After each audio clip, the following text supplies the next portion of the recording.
YouTube channel. So, dahan-dahan lang. May check up tayo ngayon. Ay! Ako dumang kanina? Oo, dahan-dahan lang din. Paalam naman kami sa bossing namin. Pakita ko sa inyo yung dianan ko. Ayan o. Tingnan nyo o. Pero ano na, wala na mga snow. Dito lang sa park na to. Tumigas. Nasa akin ang ID ko. Oh. Sobrang putik. Tingnan nyo naman oh. Ay! Maganda yung ano, yung tirik ng araw. Kaso malamig. Grabe.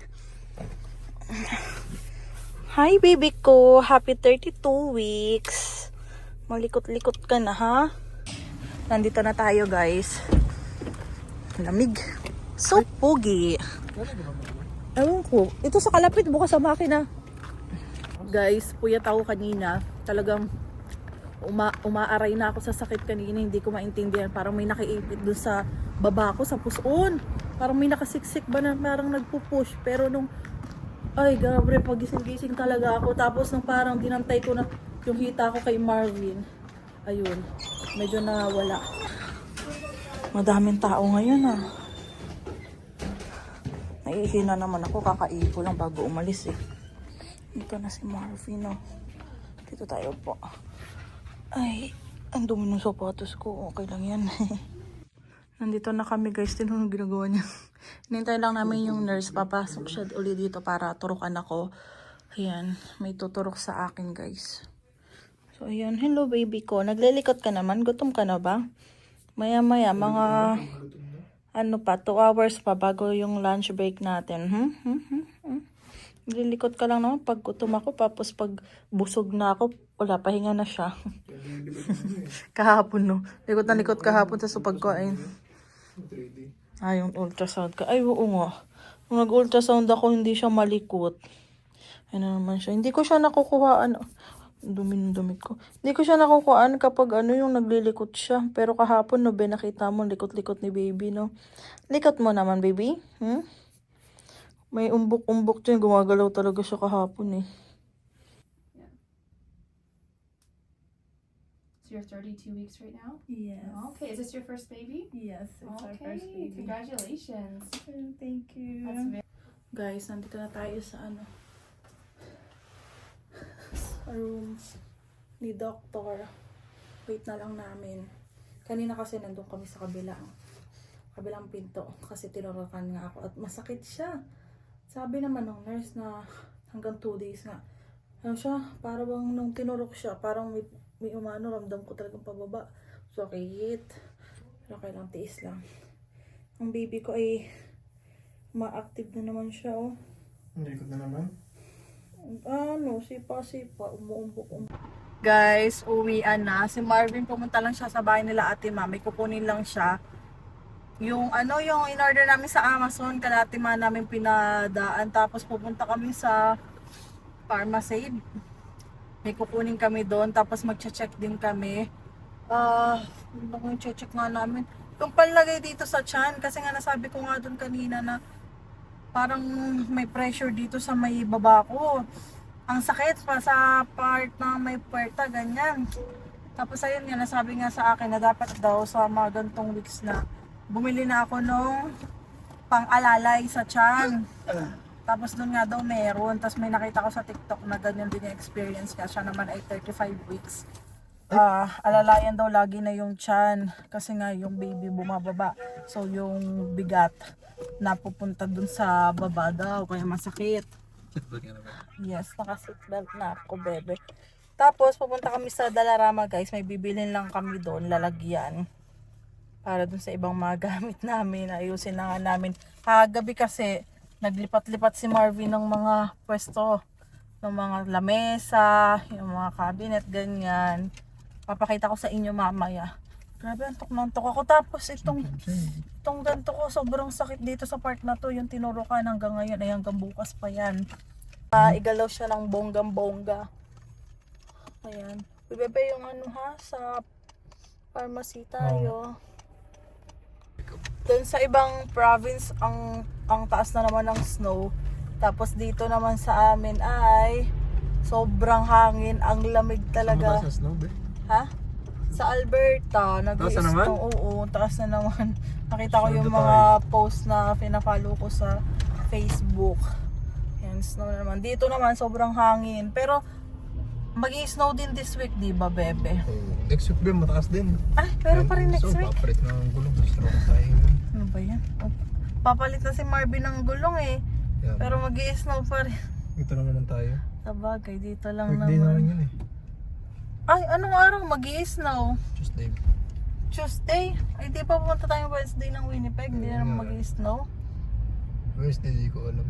Sana hindi na mag-snow kasi nga susundo kami sa Wednesday, guys. Sana ay hindi ganun kadulas at kami hindi naka-winter tire na. Guys, nandito na kami. Tapos ayun si Marvin. Yan, kukunin lang niya doon yung aking gamot. Tapos, naalala ko nga sinabi nga ng landlord namin, pwede namin i-file sa tax yan.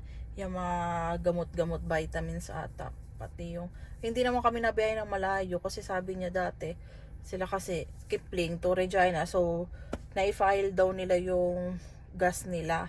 Kami naman, hindi naman namin i-file kasi nandito naman kami. Ang lapit lang naman ng bilihan, pharmacy. Ang iniisip ko, kung pwede namin i-file din yung yung ultrasound. Kasi nga 'di ba punta kami ng Winnipeg, nagpa-ultrasound kami doon. Tapos ito na nga. Tawagan ko daw uli yung hospital about doon sa ultrasound ko kasi nga nakatanggap ako ng mail, tapos tumawag ako pero hindi ako naka-receive ng confirmation. Tapos nag-aabang uli ako kung magme-mail uli sila. Sabi ko doon sa doktor ko hindi na uli nagpadala sa akin ng mail. So try ko daw itawag para daw nga makapagpa-ultrasound ako kasi na nga, malaki na yung tiyan ko, malapit na raw akong manganak. Kasi babalik ako after 2 weeks na. So yun nga nasabi ko dati, pag malapit na daw manganak, napanood ko every 2 weeks na yung balik natin sa OB. Tapos ayan. Tapos, kailangan na rin malaman kung gano'n nakalaki si baby para malaman kung ako ba ay magno-normal o cesarean. So, ayan. First time namin mamit yung OB ko. Mabait naman siya. Pero, hindi siya tulad nung sa Pilipinas na ang daming tanong-tanong. Kasi, mayroon ako mga pinapollow na OB sa Pilipinas. Yung mga nasa TikTok, yung mga nag-a-advise. Dito magtatanong lang sila sa akin na wala ka bang bleeding, wala ka bang discharge, yung mga ganon. Sabi ko ay wala naman. Tapos tatanong lang kung may nararamdamang iba, ganyan. Sabi ko okay naman. Yun lang na concern ko nga kanina, hindi talaga ako makatulog. Madaling araw, kaliwat kanan guys. Talagang kahit anong pwesto ko talaga, parang may naiipit na hindi ko maintindihan dito sa baba ko. Ang sakit-sakit talaga. Seka, may nagbusina sa amin na. Nandito naman ako sa tagiliran. Nandito naman nakapark sa tagiliran. May mga nakapark din naman sa unahan namin.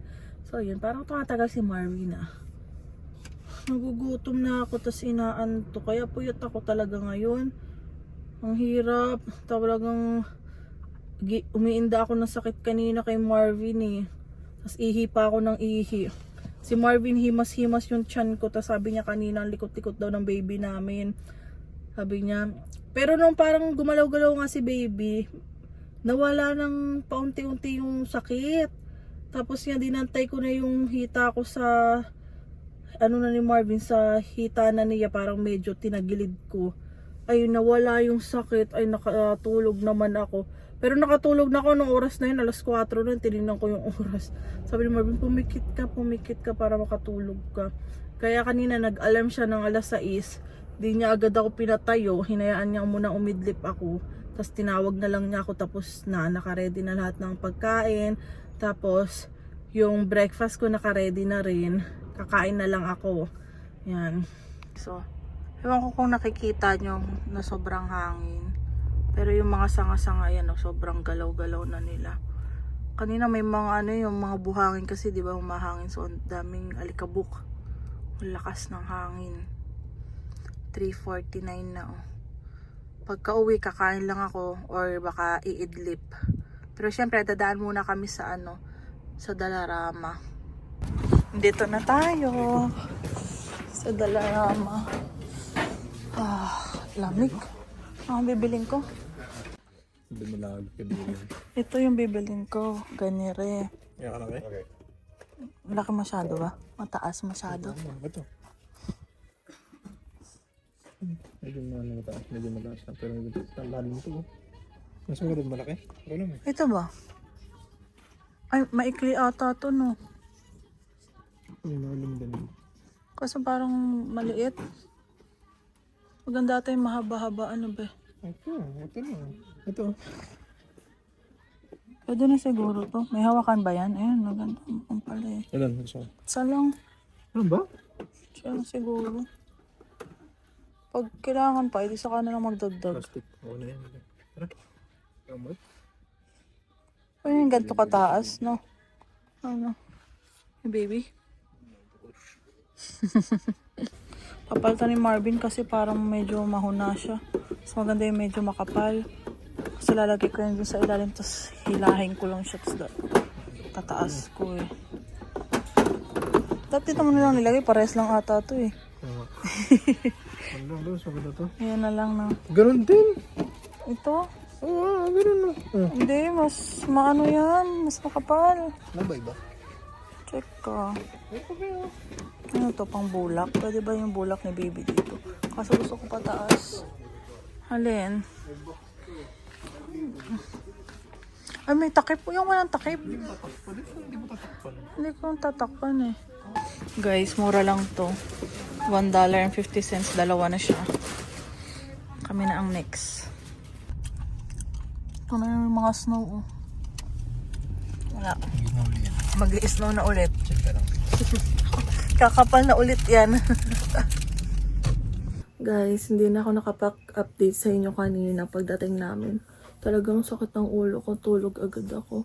So, alas 6 na halos 2 hours din ako nakatulog. Si Marvin nasa kusina na mag-iinit na siya ng pagkain namin. Kakain na. Sakit ng ulo ko. Nakakasama talaga pala ng pakiramdam yung tinurok sa akin. Grabe. Gutom na ako. So, lalabas na tayo guys para kumain. Kasi kahapon, Monday, kumain kami doon sa yung Pakistani na restaurant. Kumain kami uli ng grill. Tapos biryani yung rice. Kami dalawa lang ni Marvin. Kasi nga sabi ko kay Marvin, magsasara na yun this month. Pero hindi naman as in magsasara. Lilipat daw ng pwesto. So hanggang this month na lang siya. Pero wala pa siyang makitang lilipatan niya talaga. May pinagpipilian pa daw, sabi niya. Tapos chismis ko kasi kahapon. Kasi nga, sabi ko gustong gusto ko yung grilled chicken nila and every week talagang nakikrave ko talaga. Kinikrave ko talaga siya. Tapos ayun, tapos sabi nga sa akin ni Marvin, i-date niya daw ako doon ng kaming dalawa lang. Tapos yun, na-take out nga namin kasi dalawang apat na manok yun. Tapos dami ng rice. Ang sarap. Tapos nasa $30 lang yung binayaran namin ni Marvin. So may pang-ulam pa kami dito sa bahay. Saka meron pang biryani rice. Tapos ayun, naghanap ako kahapon ng ingredients niya sa TikTok. Nakakita naman ako. Bali, ang problema ko ay wala akong green chili paste. Hahanap ako kung saan nakakabili nun.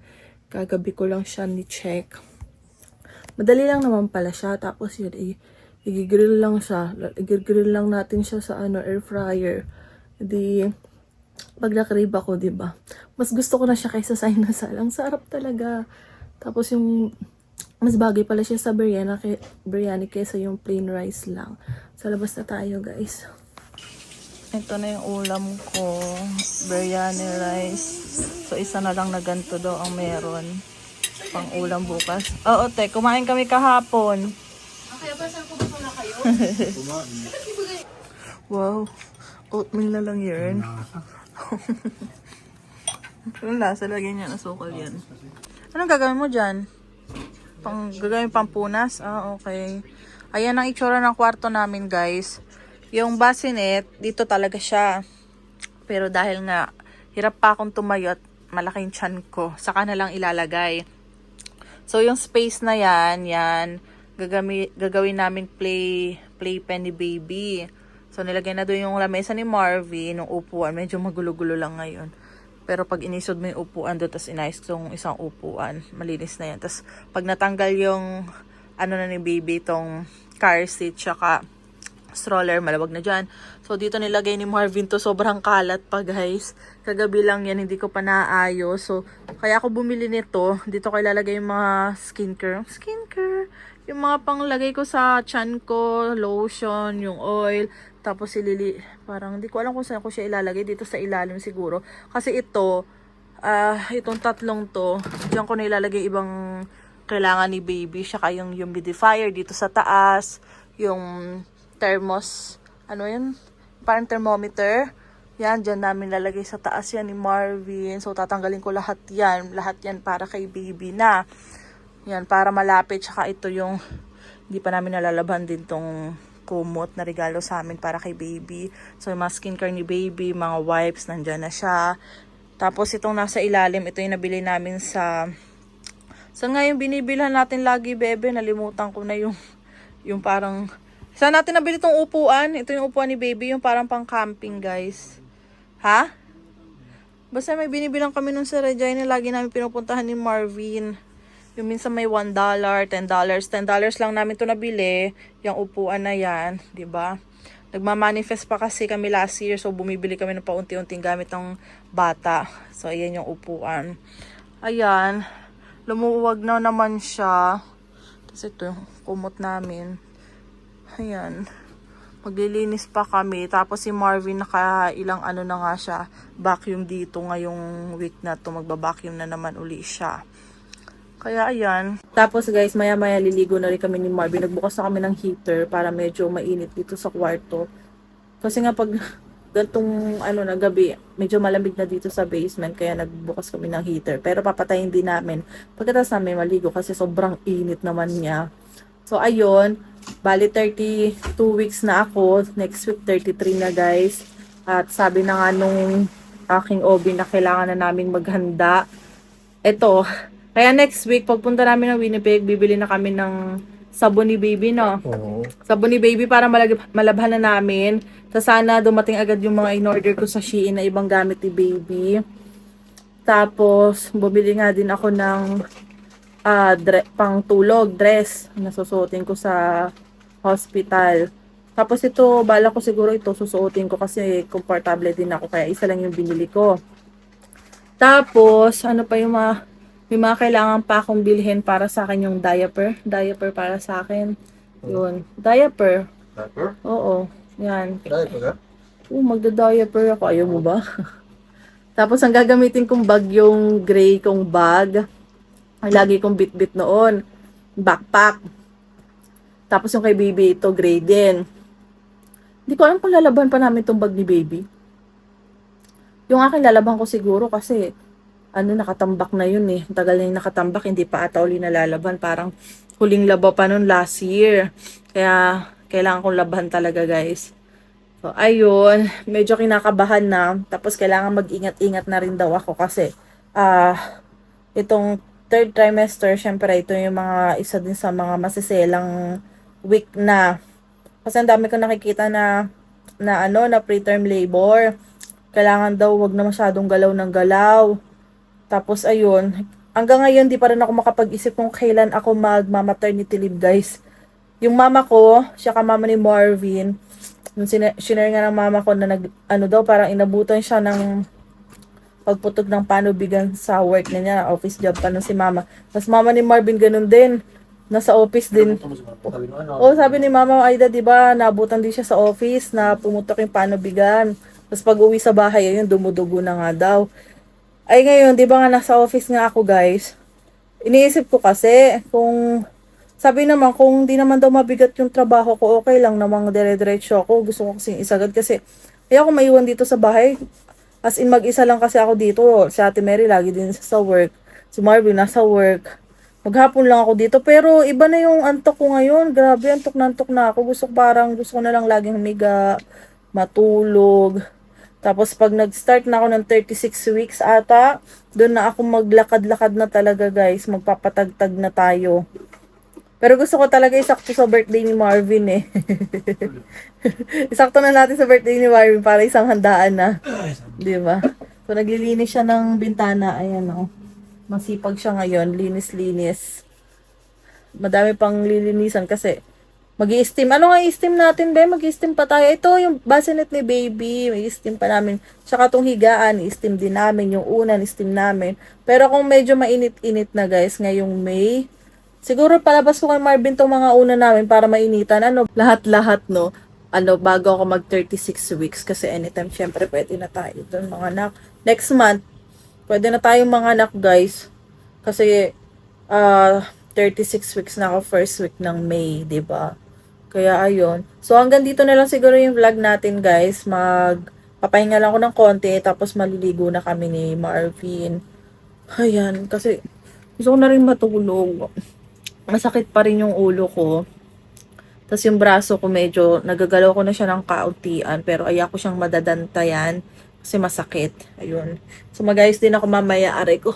Ayusin ko to, ilalagay ko na dito yung mga achuchu ko para medyo umayos na dito. Tapos nalulungkot din ako dahil nga yung Action 4 ko, di ba nasabi ko nga dun sa last vlog ko na ginagamit na ngayon ni Marvin, siya yung nagvi-video pang reels namin sa Facebook kasi ano sana ako, story, ganyan.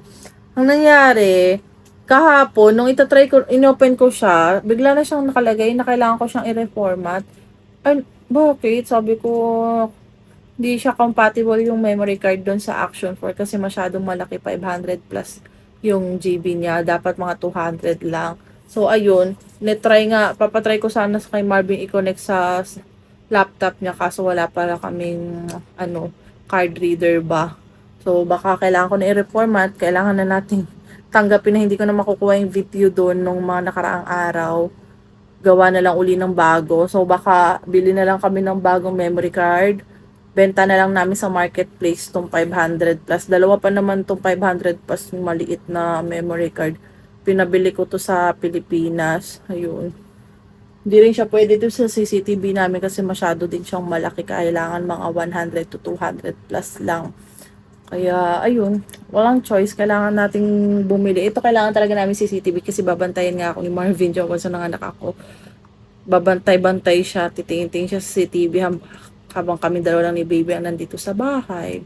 So, ayun. Hanggang dito na lang. Don't forget to like and subscribe sa YouTube channel ko, guys. Thank you lagi sa panonood. Bye!